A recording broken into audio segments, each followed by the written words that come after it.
So you obviously have to know by now if you're conservative or if you actually, it doesn't matter what side of the aisle you are. You've probably heard of Project 2025 because the the left are talking about it as this, this right wing manifesto, if you will, and I don't I don't know what the right are really saying about it, but you know anybody in the know knows it's a bunch of bullshit. Let me read this article here. This is who is this? This is Cleveland.com. Let's give the smaller guys some due. This is just a little opinion piece, but it talks a little bit about the rhetoric and the hysteria, as they're putting it, around Project 2025, and I thought it was a pretty decent article. So here we go. The Kamala mania of the last 2 weeks has temporarily distracted Democrats' attention from something they were ramping up to try to scare the bejabbers out of the non-MAGA populace, but that doesn't mean they won't get back to it as soon as they come down from their post-Biden high. The subject is Project 2025. Perhaps you've heard of it, but if not, here's a short summary. Project 2025 is a proposal, okay? Here we go. Created by more than 400 scholars and analysts for the Heritage Foundation, a conservative think tank outlining the policies, principles, and transition strategy they hope to convince a conservative president to embrace after taking office. At the moment, that is Donald Trump. But this project has become, as soon. Well, this project was begun. I'm retarded. My bad here. But this project was begun as soon as Trump left the White House in 2021, long before anyone knew the identity of the 2024 Republican presidential candidate. In fact, Heritage put together a similar but far shorter document in 2015, before Trump was even elected. It is 922 pages long. Much of it is standard, predictable conservative fare, a wish list and nothing more. It proposes ways for a conservative president to exert some control over the vast bureaucratic army of the administrative state he oversees in the executive branch, so that Americans are not ruled by a faceless, unelected bureaucracy that opposes conservative ideas every step of the way. That, in other words, would be the deep state. But they always like to say that they're against conservative ideas. Not necessarily. Whatever keeps them, quietly in power. It suggests ways to replace people who, in the author's opinion, might work to thwart the policies that a conservative president was elected to enact, and proposes putting together a database of replacements who are more in line with a conservative president's priorities.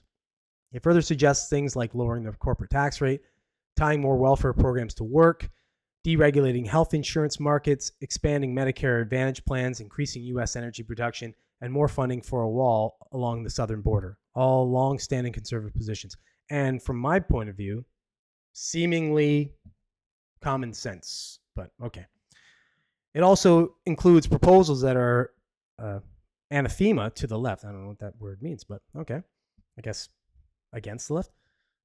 A national ban on abortion, abetted by a system of tracking and prosecuting providers, scaling back federal restrictions of charter schools, rescinding a rule creating a non-binary gender category for students, canceling student loan programs, mass deportations of immigrants here illegally, disbanding the Department of Education. So these are other things that are a little bit outliers, but if you're more conservative, you're kind of for these things. Obviously, some of them I'm for, some of them I'm a little bit mixed on, but it's important to reemphasize at this point a word that is run through all of the above. This is a proposal, exactly, a proposal. It's not a manifesto or anything like that, by a group of conservatives, a wish list, an aspirational plan. It is not included in the Republican Party platform. In some cases, it runs counter to it. But from the reaction of the Democratic left, you would think it is a Mein Kampf and the Communist Manifesto all rolled into one. It is terrifying and chilling and lots more.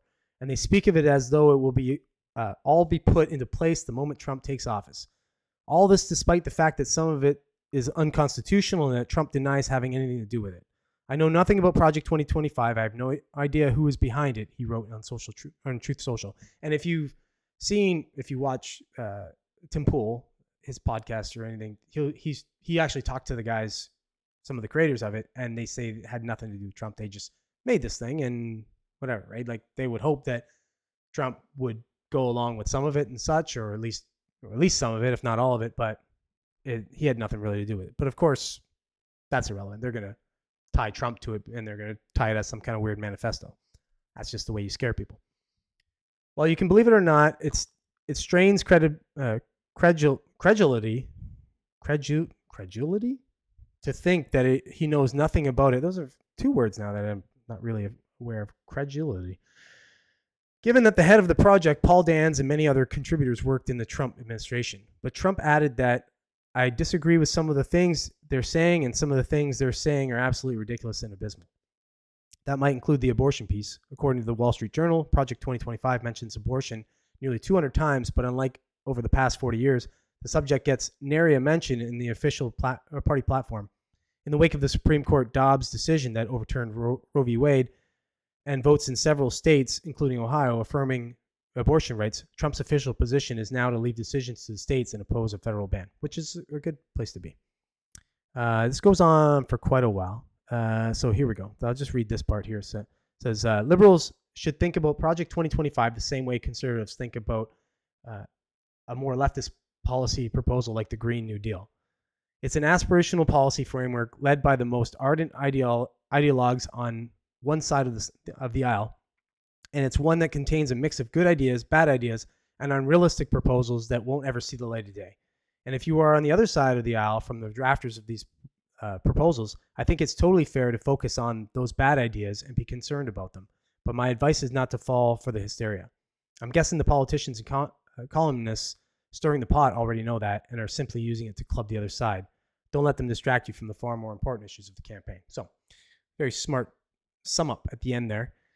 It's obvious that's what they're doing. They're just going to take this thing and they're going to go, oh, this is a manifesto from Trump. More reasons to scare you into thinking Trump's going to be some weird dictator, which he never showed himself to be in the first 4 years of presidency. He's just an ardent populist and supporter of America, and I think that's what you kind of would want in a president. But I guess not.